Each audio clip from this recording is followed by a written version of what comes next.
Bonjour les rôlistes, je m'appelle Bruno et je suis un vieux gamer. Là, je vais vous parler de quelque chose de bien particulier. Une campagne que j'ai réussi à convaincre mon groupe familial d'essayer à un moment donné. Qui pourrait être une déconseillée dans certaines circonstances, mais c'est la curiosité qui m'a poussé à ça.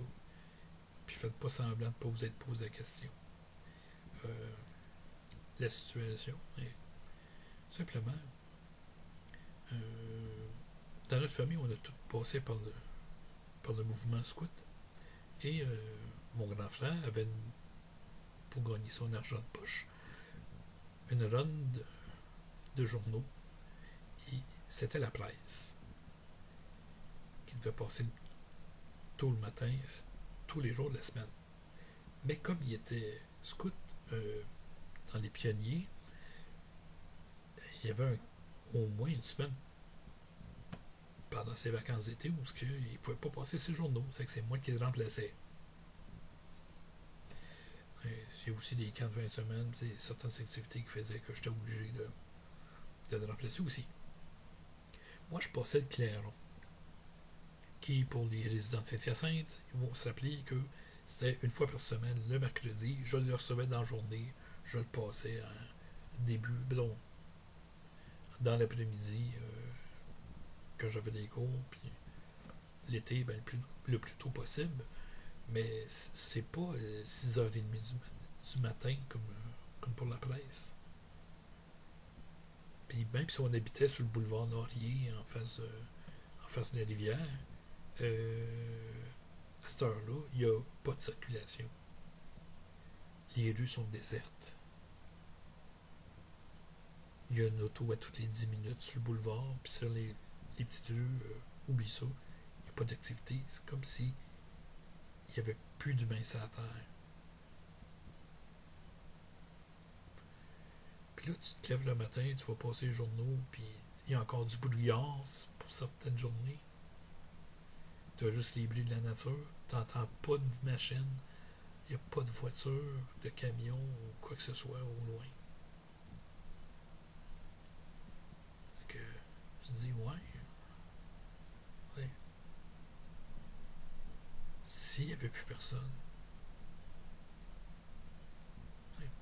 c'est comme dans bien des séries d'animés japonais, depuis ce temps-là que j'ai vu, je me retrouvais dans un monde alternatif. Que là, c'est juste le parallèle entre les deux. Dans pas longtemps, je vais me retrouver dans un monde médiéval. Parce que absolument, il y a tout le temps un signe bizarre de ce qui se passe. Le monde fige ou quelque chose de genre dans les séries animées, mais moi, j'avais vraiment l'impression de dire, hey, pis si je me retrouvais dans Donjons et Dragons, mais géographiquement parlant, j'étais encore à Saint-Hyacinthe, que juste les maisons étaient abandonnées, puis tout était disponible, sauf que il y a des orques et des gobelins, puis des dragons qui vont arriver dans pas grand temps.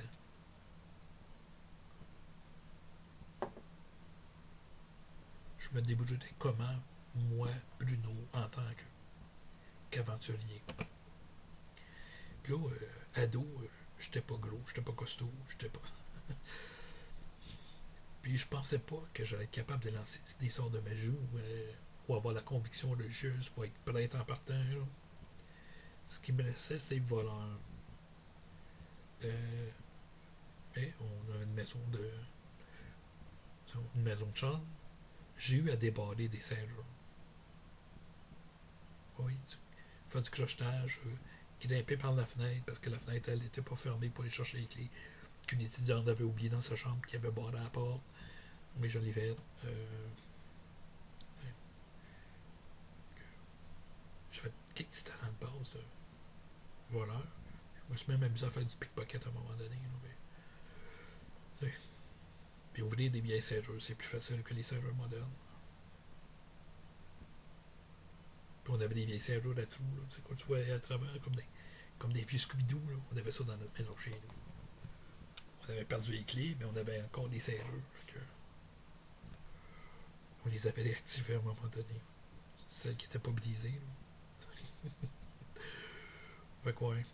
Euh, Qu'est-ce que j'aurais l'air comme voleur? Ben, évaluer les statistiques. On s'est peut-être donné un 15 dans toutes nos statistiques par joueur. Puis, tu sais, que ce soit en intelligence ou en dextérité, c'est un plus un bonus, puis c'est bien tout. Puis, ouais. Je pense que notre guerrier, c'est parce qu'il avait en constitution. Parce que oui, dès que tu lèves des poids, tu peux évaluer tes statistiques. Puis, tu peux au moins tes caractéristiques de force. Puis ça dit clairement que, attends un peu, j'ai des pénalités au dommage. Oui, tu as des pénalités au dommage. Puis là, j'étais ado, puis je pesais comme 110 livres. Tu penses que je suis capable d'enlever ça dans ce temps-là? D'un côté, j'avais pas pire de constitution parce que, comme je dis, j'avais 2 poches de journaux que je traînais quand je passais le clairon. Donc, je me promenais avec mon poids normal pendant 2 heures avec à peu près 60 livres de journaux. Ouais. Bon, je considère que j'étais pas pire.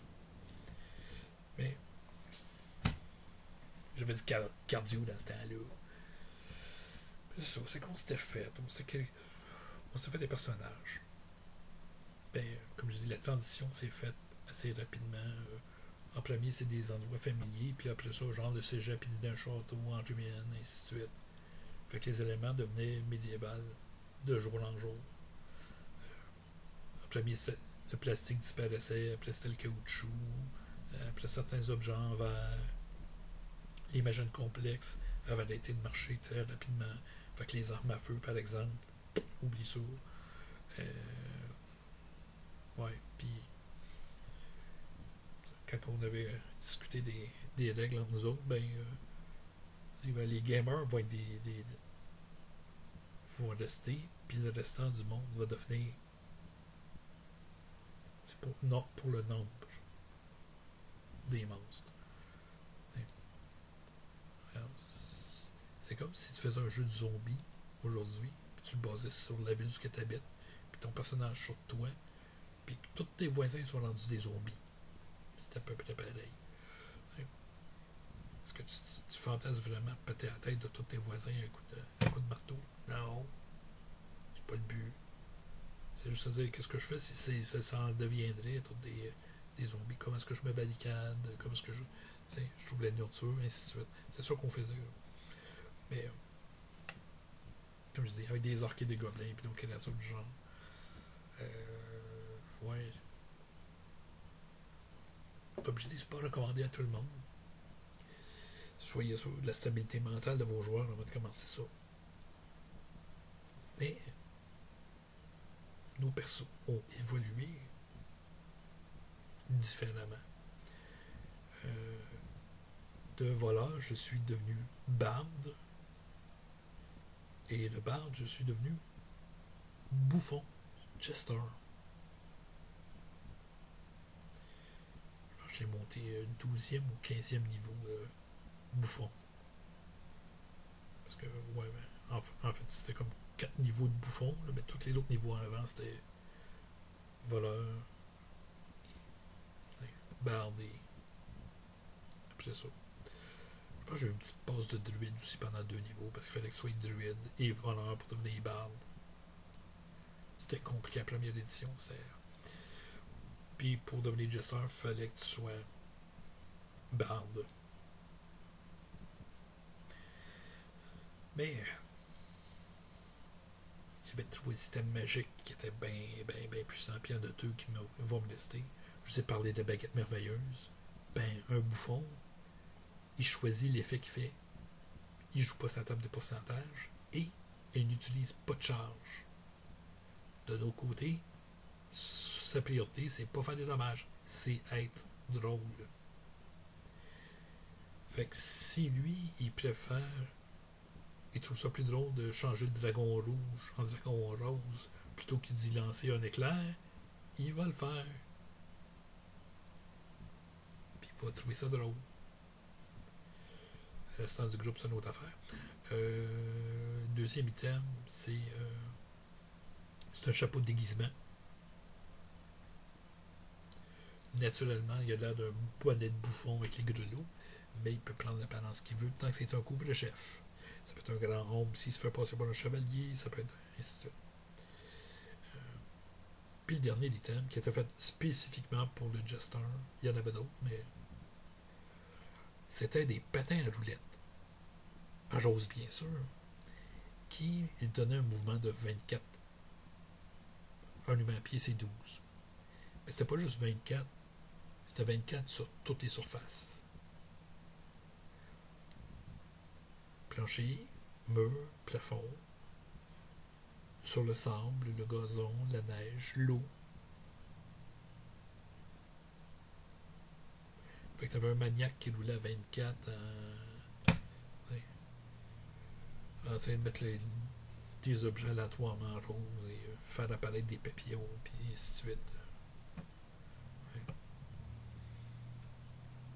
Qui pouvait prendre l'apparence de n'importe qui, avec un chapeau déguisement pour s'infiltrer, aller faire des mauvais tours. C'est un peu loin de moi, ça. Mais, moi j'ai un sens de l'humour, mais je suis pas un joker à ce point-là. Là. Puis ouais, j'ai pas de figurine de bouffon non plus, ça vous donne une idée, ça n'a pas été... j'ai jamais fait, il faudrait que je m'achète une figurine de bouffon. Non. C'est juste ça. Ouais. Il s'est éloigné de ce que j'étais. Mais là, ma question, est plus sérieuse. Est-ce que vous vous êtes déjà demandé, j'étais comment en statistiques de mon jeu favori? Pas nécessairement jouer. Juste comme, hey, je suis capable de faire ça, je suis capable de faire ça, j'ai tel talent, et ainsi de suite. Ouais. Est-ce que vous l'avez fait ou ça vous a jamais croisé l'esprit? Laissez-moi un commentaire. Sur ce, salut et aux prochaines vidéos.